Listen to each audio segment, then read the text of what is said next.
समागम होई, जो कोई पहुंचे वही नगरिया आवागमन न।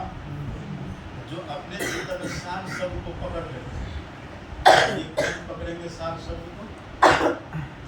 सार शब्द को पकड़ने के लिए भगवान कहते हैं सर द्वारानी संजम्य मनोहृदय विरुद्ध च मूर्धन्याध्यात्म मन प्राणम आस्तिको योग धारण।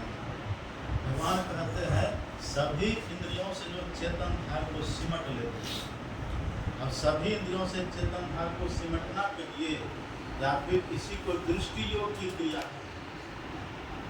जो दृष्टि योग की क्रिया कर अथवा बिंदु ध्यान उसी जो बिंदु ध्यान करते हैं तो बिंदु में तो नाद को लहरें दिवस सुहावना। जो बिंदु ध्यान करते हैं उनको नाद मिल जाता है। ये नाद और बिंदु, बिंदु और नाद,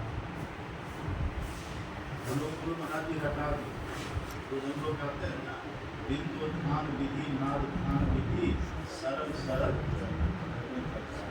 ये बात भगवान ने यही कहा कि सर्व द्वारानी संत में यही बात है। का ब्रह्म ही नादम सम्मान की साधना। ये दोनों साधना यदि कोई करे तो मृत्यु से छूट जाता है, हमको अपना घर मिल जाता है, मृत्यु के बंधन से वो सदा के लिए छूट जाते हैं। अभी जो लोग मरते हैं तो एक देह हमारी केवल ये छूटती है, उधर 4 बाकी रह जाता है। अस्तुल हमारा छूटा लेकिन भीतर में सूक्ष्म बाकी रहता है, कारण बाकी रहता है, महाकारण केवल ये 4 बाकी रह जाता है। लेकिन ये दोनों साधन यदि कोई करे तो हमारे सदगुरु महाराज लिखते में स्थूल सूक्ष्म कारण महाकारण केवल के पार सुखमन तिल हो कीर्तन भीतर होंगे सबसे ज्ञान। हम सब शरीरों से परे चले जाते हैं। ब्रह्म ज्योति ब्रह्म ध्वनि को धरी धरी ले चेतन आधार, तन में पिल 5 तन पारा। पार में क्या होगा? जा पाओ प्रभु सार। प्रभु सार मतलब जिनके हम संतान हैं। हमारे गुरु महाराज कहते हैं जीवो परम पिता छिन्न, जिनकी हम संतान हैं, जो हमारा सब कुछ है, हम उनका दर्शन करके जन्म मृत्यु के चक्र से सुराख में छूट जाते हैं। तो लाभ ही लाभ है। जो दीक्षा लेके थोड़ा थोड़ा अभ्यास करेंगे तो मृत्यु से रक्षा, दुख से रक्षा, और जब अभ्यास करते करते अभ्यास में पूर्ण हो जाएंगे जन्म मृत्यु से छूट अपना घर मिल जाएगा। ये तो सब महापुरुष का ज्ञान है। और इस ज्ञान की महिमा इतनी है, इस ज्ञान की महिमा की है ना। आप पढ़िएगा, आप भागवत को पढ़िएगा, भागवत में वर्णन आता है उनकारी जब मरा है ना, उनकारी बड़ा पापी था। उनकारी मरा तो उनके जो भाई थे धोकर ने कहा कि मेरा भाई मरा है, इनके उद्धार के लिए श्राद्ध करना चाहिए। श्राद्ध से कहते उद्धार। तो धोकर ने कहा कि मेरा भाई तो पापी था, तो घर में क्या श्राद्ध करेंगे, हम गया जी में जाके श्राद्ध करेंगे। गया जी में जाके श्राद्ध करेंगे। गया श्राद्ध के बाद भी उनकारी का उद्धार नहीं हुआ, वो प्रेत बन के भटक रहा। देखा भागवत, प्रेत बन करके भटक रहा।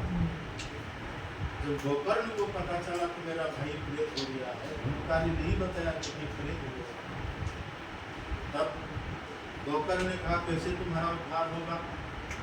श्राद्ध तो मैंने कर दिया था कि श्राद्ध से मेरा उद्धार नहीं होगा। एक श्राद्ध को कौन के 100 श्राद्ध ही कर दोगे तब भी मेरा उद्धार होगा। गया श्राद्ध सत्य नापी मुक्ति में न भविष्यति। ये भाई चाहे तुम 100 बार मेरा श्राद्ध करो तब भी तब गोकर्ण जी ने ये सत्संग सुनाया। सत्संग ये कथा ये जो सत्संग कथा सुनाया है ना, यही इस वाणी में इतनी ताकत है, संत वाणी में इतनी ताकत है।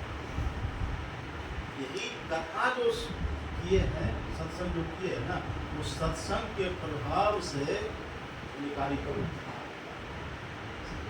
लिखा भागवत, लिखा है प्रेत पीड़ा विनाश। ये सत्संग इस शब्द की महिमा है। तो जो काम किसी कर्म कांड से नहीं होता है, वो काम सत्संग और कथा, सत्संग कथा से, सत्संग से हो जाता है। इसलिए पुण्यतिथि के उपलक्ष्य में, श्राद्ध के उपलक्ष्य में हम लोग सत्संग करते हैं, इसकी बड़ी महत्व है। तो सदगुरु महाराज की कृपा से माता जी सुखद स्थिति में, उनके लिए